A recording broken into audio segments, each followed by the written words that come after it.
Halo my boss, jumpa lagi bersama saya Angga Unso di channel seputar dunia tipster.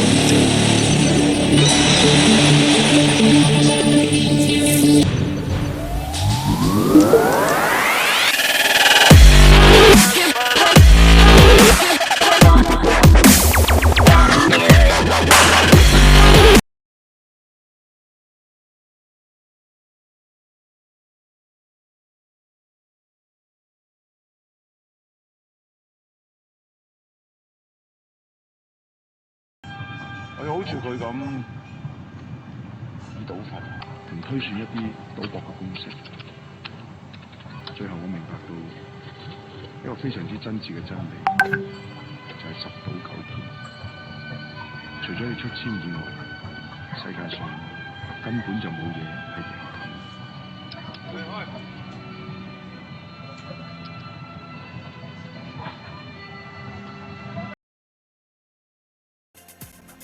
Halo my boss, jumpa lagi bersama saya Angga Unso. Nah, hari ini gue bakal ngebahas siapa yang bakal jadi juara Piala Dunia 2022 di Qatar ya.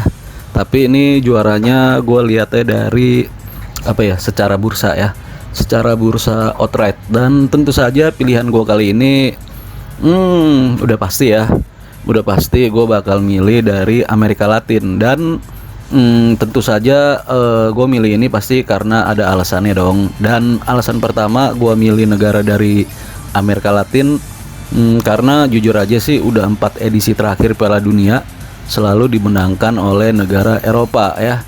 Nah kita bisa lihat tuh tahun 2006 kemarin Italia menang, terus 2010 Spanyol lagi menang ya kan, 2014 Jerman lagi menang, terus 2018 Prancis lagi, Prancis. Dan Italia, Spanyol, Jerman, Prancis itu mereka adalah negara-negara di Eropa ya.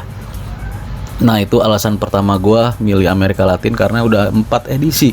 Gila, berarti kalau misalnya sampai 2022 ini berarti kurang lebih 20 tahun ya, 20 tahun nih Eropa menguasai Piala Dunia. Nah kali ini kalau gue lihat sih, gue rasa sih bisalah beralih ke Amerika Latin nih. Itu alasan pertama gue, karena memang udah mungkin gue juga bosan Eropa mulu ya. Ya sekali-sekali kasihlah mungkin Afrika tuh. Mourinho pernah ngomong tuh, kalau misalnya pemain Afrikanya nggak dinaturalisasi sama pemain Eropa, nggak ada imigrannya nggak boleh masuk ke negara situ, nggak boleh milih negara Eropanya, tim Afrika, negara Afrika katanya bakal megang Piala Dunia ya. Dan pastinya kalau misalnya negara Afrika yang menang Piala Dunia saat ini, gue rasa sih itu nggak bagus sih kalau misalnya menurut gue dari segi komersil anjing, dari segi komersil. Oke. Gue ngerokok dulu. Nah, kalau misalnya untuk kedua ya, kalau misalnya untuk alasan kedua gua ngelihat sih dari squad sih. Karena kenapa? Negara-negara Amerika Latin seperti Brazil, Argentina, Uruguay, kalau menurut gua sih pemainnya sih sangat bagus. Dan tentu aja kita semua udah mengetahui ya, itu pemain-pemain Brazil, Argentina tuh rata-rata, Uruguay bahkan rata-rata tuh mengisi pemain-pemain itu mengisi klub-klub papan atas Eropa ya. Ya kayak Valverde tuh yang di Real Madrid, terus si Nunes walaupun masih sering gagal-gagal ya, itu cuman karena masalah emosi doang sih kalau gue lihat si Nunes.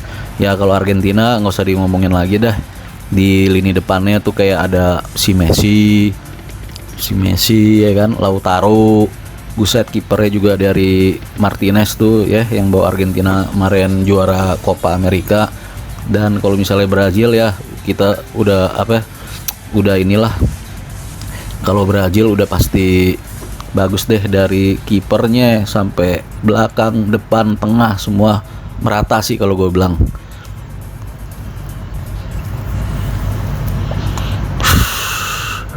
kalau gue bilang sih merata sih kalau misalnya Brazil ya. Jadi sangat layak sih buat negara-negara kayak Brazil, Argentina, Uruguay bisa berbicara banyak di Piala Dunia Qatar ini. Oke. Dan kalau misal itu alasan kedua, dan kalau misalnya alasan ketiga, mungkin salah satu faktornya ini di luar teknik ya, mungkin salah satu faktornya karena faktor tuan rumah sih kalau gue bilang mah. Nah, kenapa gue bilang faktor tuan rumah? Ya karena kali ini tuan rumahnya nih Qatar ya.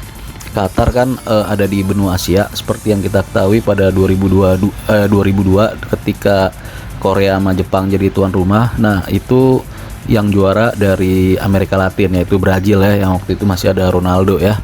Dan kalau menurut gua kali ini mungkin Brazil bisa jadi juara lagi sih karena kembali main di benua Asia. Oke. Dan yang terakhir yang gua lihat, yang terakhir yang paling penting yang menjadi salah satu acuan gue sih, gue lihatnya dari bursa outright ya. Nah, kenapa gue lihat dari itu gue jadi acuan ya? Yang harus kita ketahui, bursa outright yang dikeluarkan ini tuh berdasarkan pemain yang dibawa ke Qatar.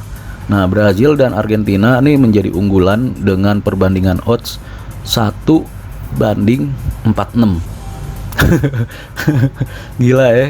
Nah, jadi kalau misalnya kita main 100k, kalau misalnya Brazil menang, nah berarti kita sama modal balik nih 460.000. Oke, berarti menangnya 360.000. Dan Argentina masuk di unggulan kedua dengan perbandingan 1:5.10. Oke, dan untuk negara Eropa seperti Prancis tuh cuma dapat perbandingan yang sangat besar kalau menurut gua 8,5. Inggris sendiri mendapatkan perbandingan 9,5. Nah, jadi itulah salah satu kenapa Brazil lebih diunggulkan di Piala Dunia kali ini ya.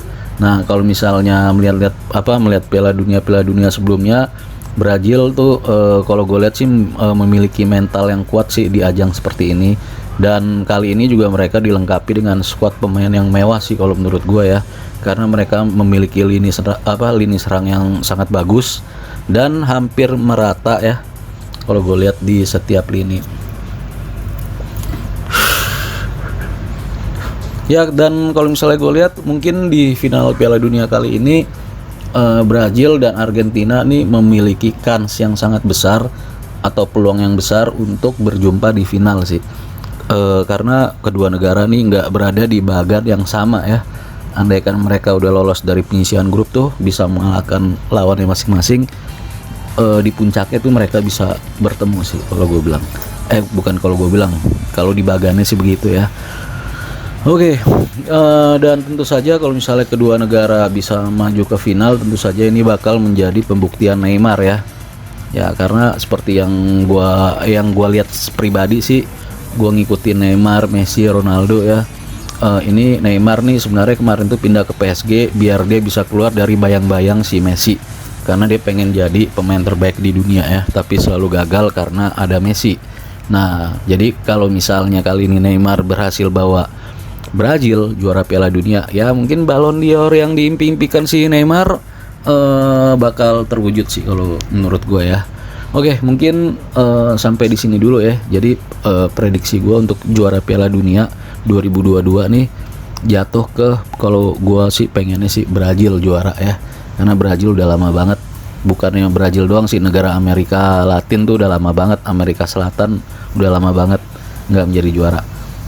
Jadi gue pilih Brazil ketemu Argentina di final dan yang juaranya Brazil. Ya karena ini mungkin jadi Piala Dunia terakhir Neymar dan juga mungkin Messi ya, karena faktor umur ya.